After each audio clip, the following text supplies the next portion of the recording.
สบายดีFCบอกว่าจะเป็นพังไทยพังลาวหรือว่าต่างประเทศเนาะมื้อนี้มาพบกับลำไยอีกเช่นเคยเนาะก็หลายมื้อเติมเนาะที่ลำไยบ่ได้มาเฮ็ดเพราะว่าลำไยขายได้ให้น้องสาวอยู่มาเฮ็ดแทนเนาะมื้อนี้ลำไยจะพาพ่อแม่พี่น้องมาปลูกผักต่างสายเนาะพ่อแม่พี่น้องนี่กำลังสิขุดนานเนาะกำลังสิมาเฮ็ด มาติดตามมึงกันเด้อเนาะพ่อแม่พี่น้องปลูกใส่น้ำพักเก่าหิแล้พ่อแม่พี่น้องโอ้มีเขียดเลยเขียดเยอะดีค่ะเขียดเนาะไอ้เน็ตเต้นไปเลยมันดูมีเบาะด้วยมาเหลือกหัวหญ้าออกน้ำเนาะ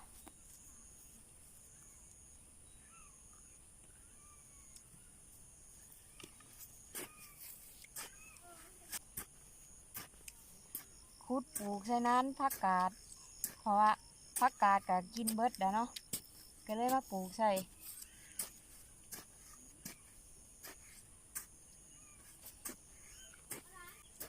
ไปเก็บมะขามน้ำเขาหัวนะไว้ขุดปลูกผักต่างสายเนาะผักต่างสายนี่ก็สามารถเอามาเฮ็ดได้อย่างได้พ่อแม่พี่น้องมากินกับหมูกระทะหรือว่ามาใส่ต้มเป็ดกับหอมแล้วก็เป็นผักชนิดที่ว่าปลูกยากกว่าหมูแหละ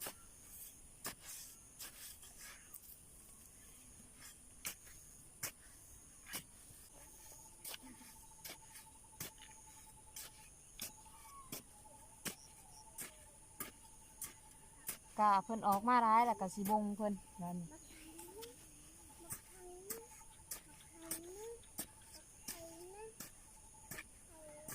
ก้อนสีบงเพิ่นก็ต้องได้พ่วนดินให้เพิ่นอันนี้อีกนมดมเดึก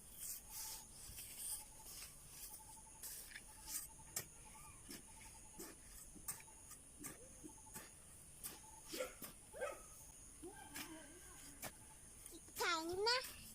ขันนะ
หัวหยา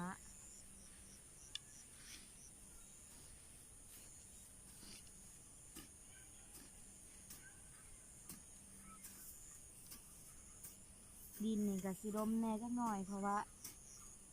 เป็นดินที่คุดแหละคุดปลูกพักมาแล้วเนาะคุดง่ายแน่พ่วนง่ายแน่เพราะว่าได้ใส่พุ่นใส่ยั้งน้ำจ้ะใส่ขี้หมูใส่จูดขี้แกบใส่กระรมกระพ่วนง่าย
สาบหอมผักอีตู่ดิ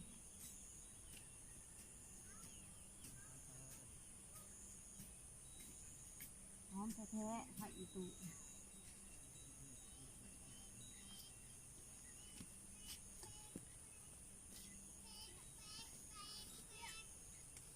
พรวนดินนี่ก็ใกล้สิได้เอาแล้วเนาะวันนี้สิได้เอาน้ำมาบ่ม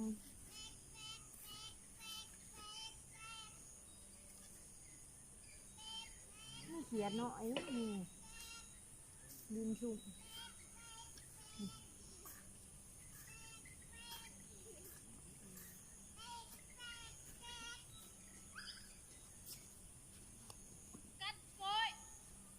นี่เบียบ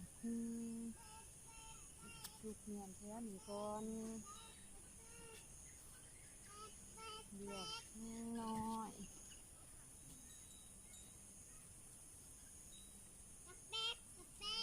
นี่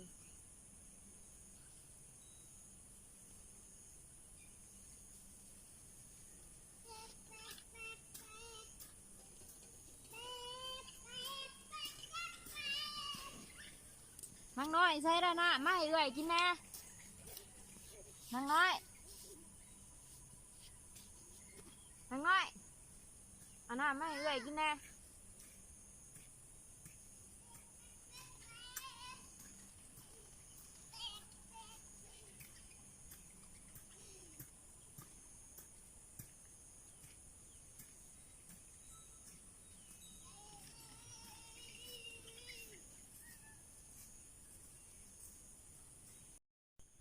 นี่คุดแล้วพ่อแม่พี่น้อง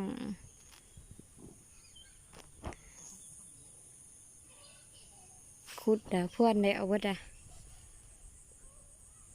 ต่อไปก็สิได้เอาน้ำมาบ่มก่อนเนาะพ่อแม่พี่น้อง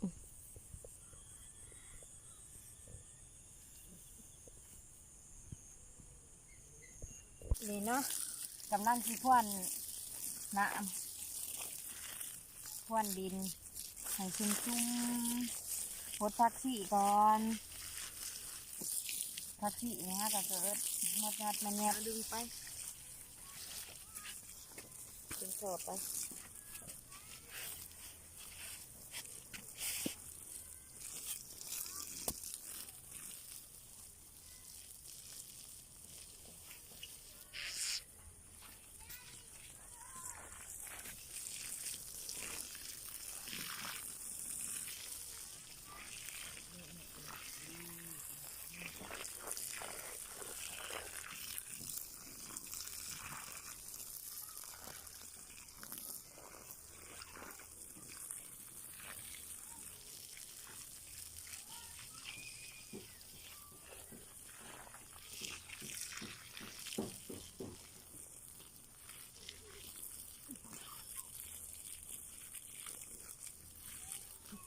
ไปดอกมึงเต็งจริงเนาะเต็งโมโซติดอะไรดิ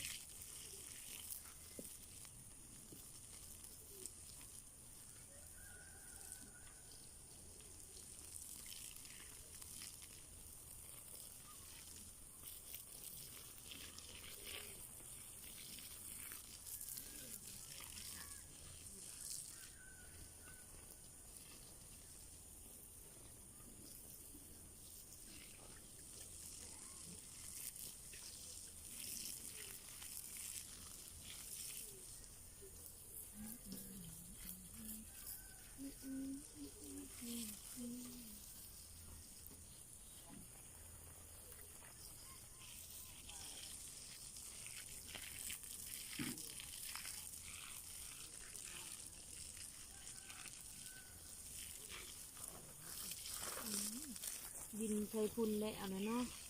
แล้วก็ซุ่มไว้เสือกไว้ผักหอมปอมงามนะเด่นหอมปอมหอมบัว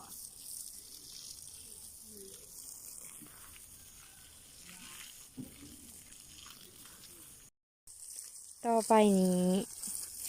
จะเอาน้ำมาฮดใส่ผักต่างสายเนาะบ่มก่อนบ่มแล้วจังไดบ่งออก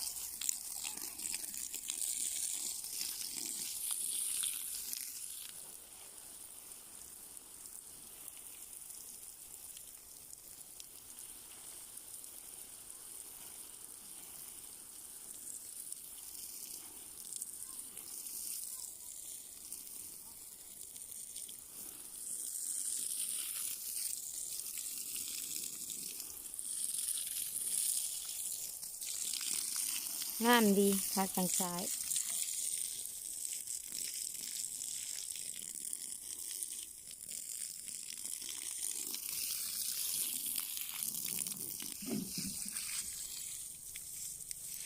น้ำนี่ก็บ่มแล้วล่ะเนาะต่อไปก็สีผ้าพ่อแม่พี่น้องมาดกบอกง่ายๆก็คือบงมาติดตามมึงกันด้วยเนาะต้องได้ว่าเอาแน่อันนี้เนาะไปปลูกจังสิติดง่ายต้องให้มีดินน้ำถ้าบ่มีดินนี่เอาไปบงนี่จะป่วยไว้เนาะน่านติดอีก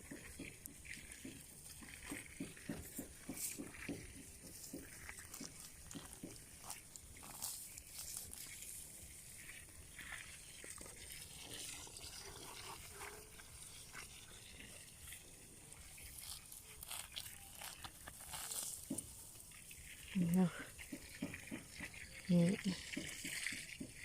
ใหญ่แล้วจังเลยมาบงปกตินี่ถ้าบงตั้งแต่ยังน้อยๆนี่แห้งติดไว้เลยนี่อันนี้ก็ใหญ่ละ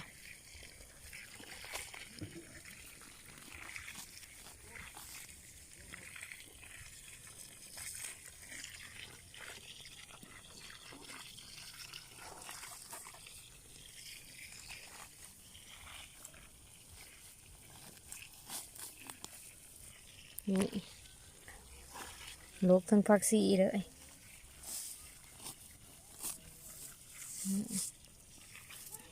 โอ้ย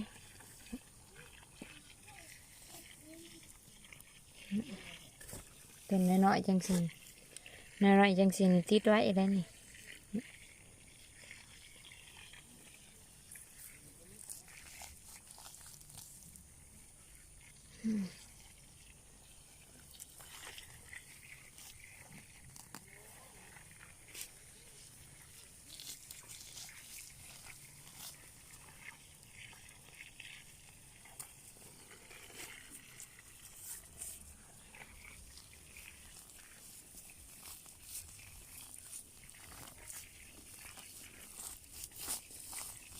ว้าวพุ่มนี่สาดใหญ่จีมกันอยู่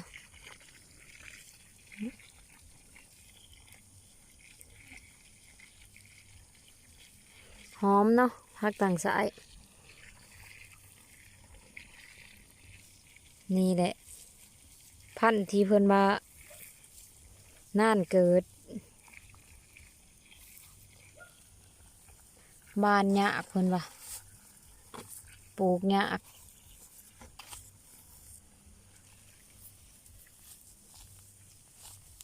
บาน3 เดือนจังเห็นเกิดหมดยอดมาแยดขึ้นมาเนาะว้าวเป็นแพนเด้อตัวนี้นี่โอ้โอ้โอ้โอ้โอ้โอ้ยังก๊กหนึ่งโอ้โอ้แมันยังนี่เบี่ยบักเขือ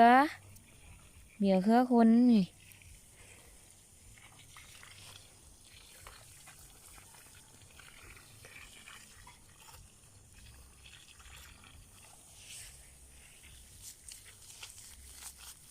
ว้าวสวนเอาอีกเดี๋ยวกระเพาะนี่หมักงะมันโอ้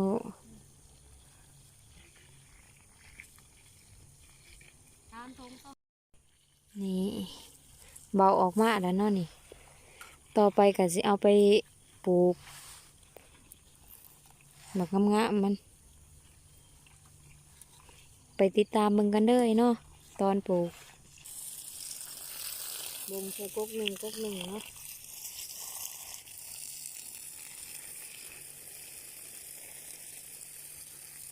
ลงห่างๆเพราะว่าเพิ่นแต่ก็ใหญ่ดี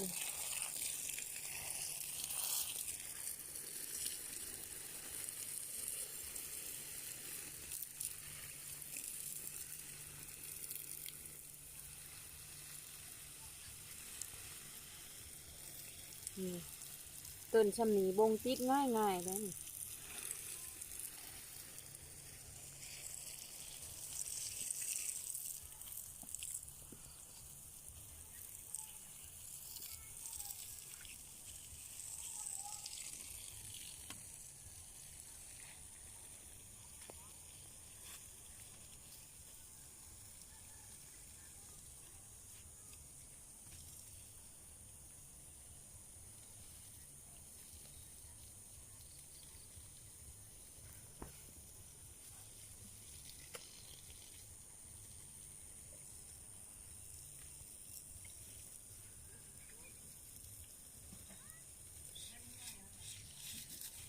ดินกับดินดม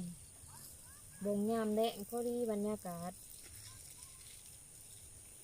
ติดไว้คืนไว้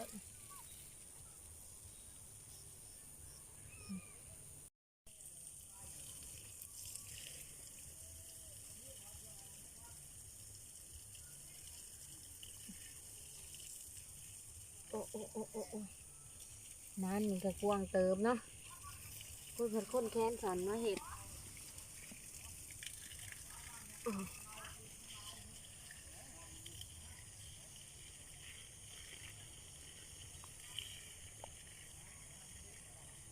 อ้โอ้โอ้โอ้จะเอาดินลงน้ำติดงาว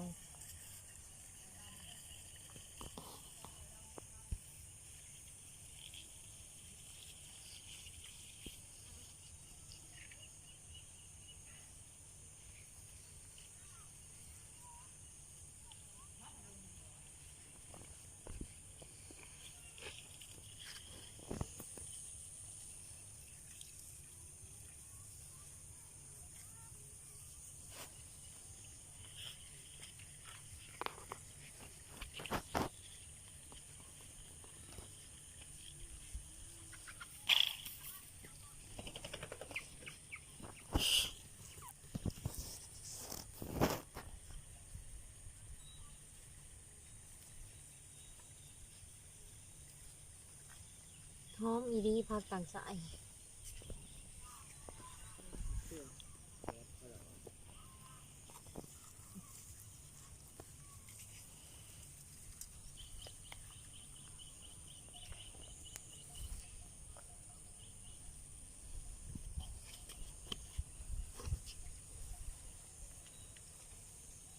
โอ้โอ้โอ้โอ้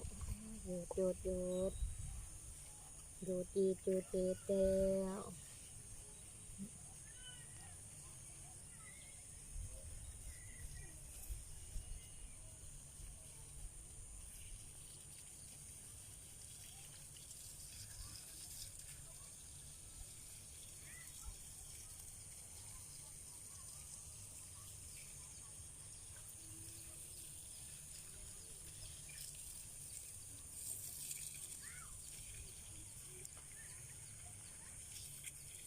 ฝั่งซ้าย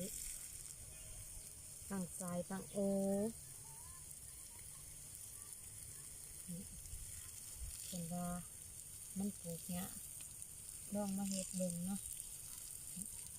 เนี่ยที่เพิ่นว่าอยู่ว่า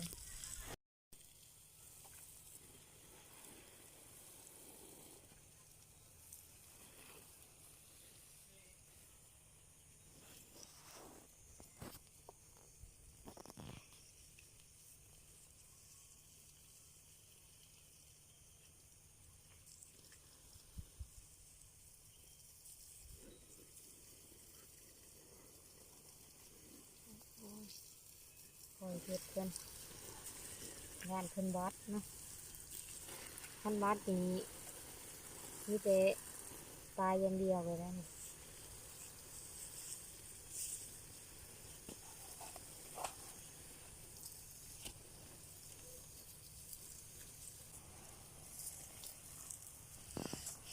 เนาะ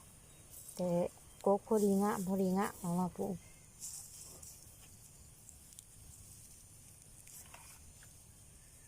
บ้านเพิ่นบ้านนี้ก็ประมาณ3 เดือนแหละจังเห็นเพิ่นใหญ่กัน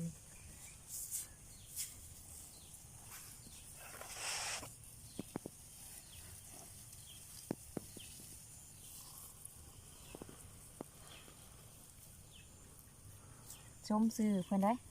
เพิ่นซื้อตั้งสายบ่หรือตั้งซ้ายเด้อเพิ่นนี่จังว่าเกิดหยากกว่าหมู่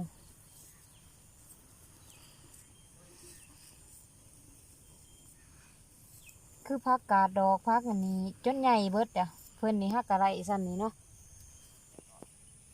ผักกาดก็จนเป็นดอกแล้วเนาะผักตั้งซ้ายนี่เพิ่นจังได้เกิดบ่แม่นตั้งซ้ายดอกเนาะตั้งซ้ายเพิ่นนี่ถ้าแม่นคนนี่ก็นอนตื่นช่วยกูมื้อแล้วนี่เพิ่นตื่นช่วยกูหมู่เนาะเพิ่นจังฮักกะใหญ่ซั่นนี่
สิเละแล้วเนาะบงพักนี่กันเลยบงยากเลยเนาะเพราะว่าเจ็บมือเฮ้ยพ่อแม่พี่เนาะเจ็บมือขึ้นผู้ว่านนี่แหละไปตัดไม้ปอน้ำหนองเนาะไม้วัด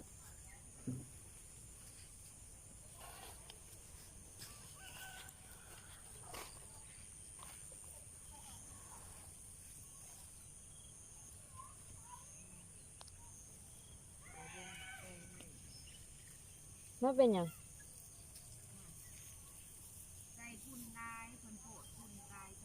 นี่พักซี่อันนี้พักซี่หอมหอมหอมกินกับสัวขี้เราเฮ็ดสัวขี้เรานี่เวิร์ดเท่านั้นพักซี่แซ่บ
สบายดีโพดบักแตงเนาะนี่หมากง่ายงะเลยเด้นี่บักแตงตัดขางใส่บางหันนี่ตัวนี้ปลูกไม้นี่ตัวนี้กระร่างปลูกนี่ปลูกแล้วเอาพุ่นใส่ตายสับนี่คุ้มนี่ตายนี่กระพวกนี่ตัวปลูกใส่ขางบางหันเห็นดิงะเป็นหมากเมื่อใดง่ายเลยได้หมากมันเห็นดิ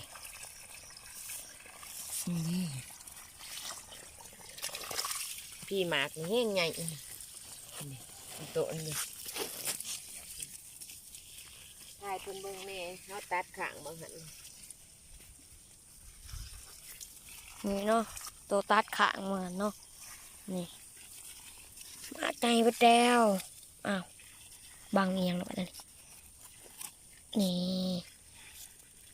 โอ้มันขาคือเอามันดึงออกมาได้นี่มาใหญ่มันใหญ่เนาะไปเบิ่งแมวเลย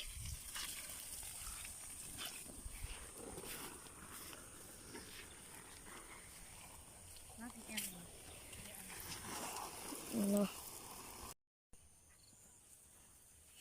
หูกำลังสีแดงเนาะใกล้สีแดงแล้วละมันจนคำเนาะโอเคเว้น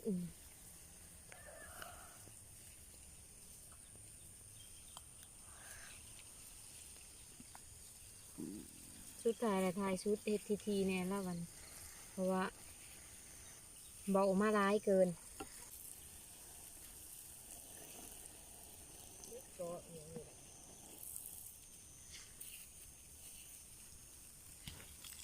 พอดีเป๊ะอยู่วะเนาะพอดีเป๊ะเลยนี่เลยเอาแล้วกันชุดถ่ายกับสำเร็จเนาะโอ้ภาคต่างซ้ายในอะไรน้ำบักใหญ่มันเนาะ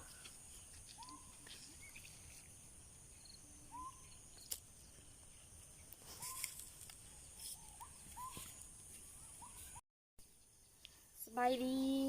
คลิป